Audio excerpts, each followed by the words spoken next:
Today, we're going to look at property taxes and how they're split into two different bills in the state of California because California is a unique state. Go figure. In the first year of home ownership, the county tax assessor splits the property tax bill into two. One is a secured and one is a supplemental. So Travis asked me to break this down for him. So I'm going to do my best. I know it's not the most entertaining topic we could be on, but it's definitely something you need to know because you get a lot of pissed off and confused clients if you don't get in front of this. So at closing, I always remind my buyer clients of this. One, keep an eye out should they ever drop your mortgage payment, give you a large refund check in the first year.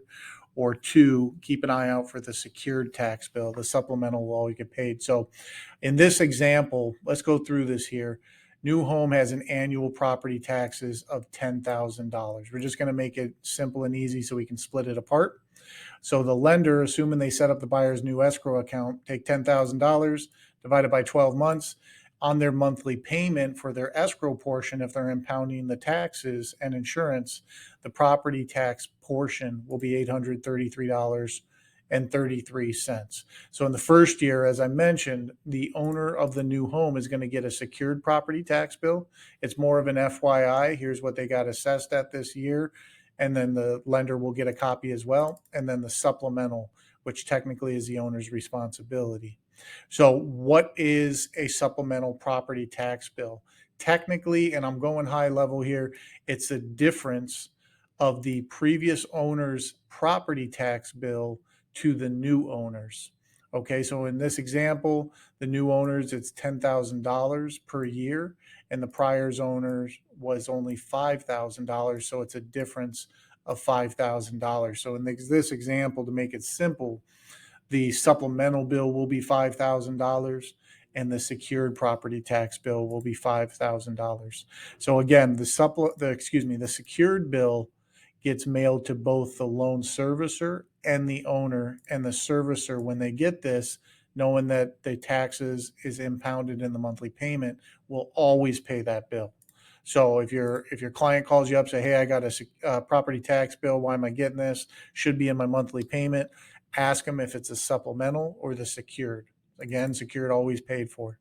The supplemental bill is where it gets a little bit squirrely. It's only mailed to the homeowner. It is not sent to the servicer of the loan. So technically that lender has no clue that there's a supplemental bill hanging out there until the new homeowner rings the bell and calls the lender and says, hey, I got this. I need it to get paid. So what can and will happen in year one? Okay, this is assuming that the lender calculated and set up the buyer's property taxes properly. Now, we see this set up incorrectly all the time in the lending world, or when I refi clients that did not go through us for the purchase, they say, hey, my bill just jumped up a couple $100. Or, out of state lenders, and online lenders, they mess up California's tax bill all the time when they're setting up the new escrow account for the home buyer. So be mindful of that if your client is using like Quicken or any of those online lenders, or they're out of state, because they have to be reassessed on purchase. The seller's taxes don't carry over to the new tax bill for the new owners.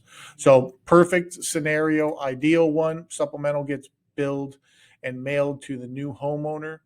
The homeowner does have enough in that escrow account, because again, if the taxes are $10,000 a year, then we're going to set them up for that, and their monthly payment is going to be that $833.33. And then the owner would then, and again, we always tell our clients, hit us up, okay, if you get this, and I'm going to walk you through it again. The owner contacts the lender's escrow department. And then sometimes these lenders are a little bit weird, especially on the servicing side. They say, oh, that's not our responsibility. Yeah, technically it's not, but technically my lender set me up for the whole boatload to be in that escrow account. So I have enough money sitting in there. So what the client can then do is either A, send them a copy of the supplemental bill to the escrow department. They give them a fax number or an email to send it in, and the servicer will pay it on behalf of the homeowners. The second option is for the owner to request them a copy of a check to be cut to them, mailed to them, and then they can pay the county tax assessor on their own. Now, keep in mind, just like the secured tax bill, California property taxes come due in November, delinquent in December, as well as due in March, delinquent in April. These supplemental bills are going to be paid in two portions. Okay, so, and it's not going to be your November and your March setup either. It's going to be different various months and dates. So, situation number two, this is where all hell breaks loose. The supplemental tax bill will be mailed to the new homeowner, just like in scenario one. The homeowner was not set up properly in their new escrow account. Either the lender set them up with less in there than they should have, so that now they don't have enough sitting in there. And again, out-of-state lenders, online lenders are notorious for this because they don't deal with it on a day-by-day basis outside of the state of California. Now, a couple things are going to be triggered and take place here. Okay, and this is where it gets squirrely. The owner is not paying, one, they're not paying enough into their escrow account. So in this example, I just said, all right, the lender set them up for $500 a month, which sounds great at closing because you're paying $333 less when it should be that $833 and some change a month. So now each month they're short $333.33. So the supplemental bill arrives, they're going to have to pay that supplemental portion out of pocket because there's not enough in that escrow account now, because they've been paying at $333 short every month moving forward since they bought the home. When the servicer analyzes the account, which takes place every year, they're going to do one of two things. Hopefully it's just one. They're going to increase the monthly payment, and that shortage at the end of 12 months, paying $333 less every month, is now going to come due. So just to give you guys a quick example, here's their monthly payment. Here's what it was with the $500 a month as the monthly portion for the property taxes. So they were happy at that $38.05 and 25 cents. However, now the servicer needs to increase it to be accurate when the time comes for taxes coming due again. So it's going up $333 a month, and their payment jumps up to $41.38 and 58 cents.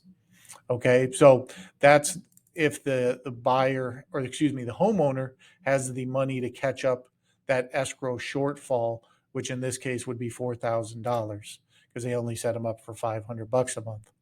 Now let's look at the actual escrow account and what the servicer of the loan is looking at. So if that buyer was set up with the proper amount, the balance that is required to pay the taxes at the end of the year is going to be $10,000, and their current balance is $10,000, so they owe them nothing.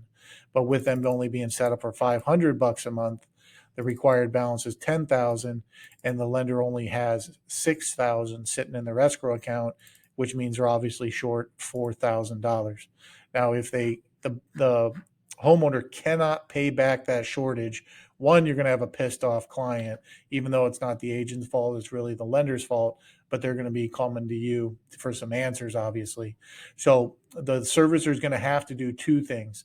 Not only will they increase their new monthly payment to catch it up, as we saw up top here, to $833, their payment jumps up, but with the shortage, they're going to have to get that reimbursed one way or another, that $4,000. So option A, the client has that $4,000. They send it into the servicer, into the escrow account, and they get it caught up. And then their payment would only increase, as we saw above, and their new property tax payment would be $833 a month. Same payment as we just saw above. But let's say, hey, I don't have $4,000 sitting around. I can't pay you that.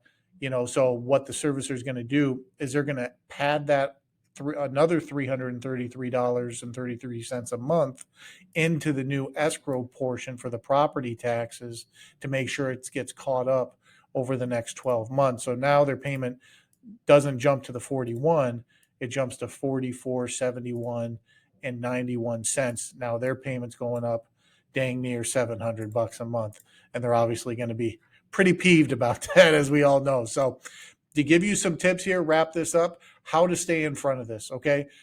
Create a trigger or some sort of follow-up in 3 to 4 months after purchasing a home. Create a follow-up call, a mailer, an email, whatever you need to do, and remind them when, not if, when they get their supplemental tax bill to give you a jingle. And you can remind them of all this. And then also remind them to call you or to call their lender, the servicer who they're making the payment, if they see their monthly payment decrease and they get a refund check.